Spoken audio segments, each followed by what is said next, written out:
តាតៃមៀងបាច់រលងប្រាច់ប្រាច់រំលេចស្ទឹងបែជាបួន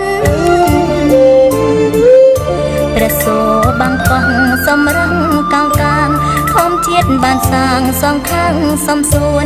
កងមួយស្ទឹងពួនជួនជួបមាច់ឆាស្ទឹងបត់មាត់ទឹកនឹកគ្រាស្ទូចត្រីចំណោបៃចំនួនចំណៃនេត្រាតាតៃលាក់ខ្លួនពួនថែធម្មជាតិ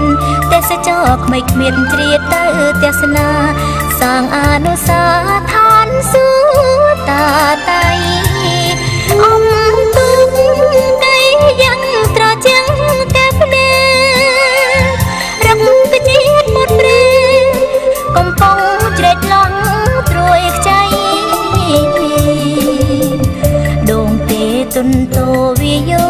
យល់ធៀងចម្រៀងទេសចរកំដររាត្រីច័ន្ទជាងរាវសីនាំក្តីមនោរម្យរលឹមស្រស់ស្រូបឆ្ងាញ់ម្ហូបអ្នកកោះដងគៀក្តាមស្រស់ស្រស់ឪលឹកចេកភ្នំទឹកខ្មុំ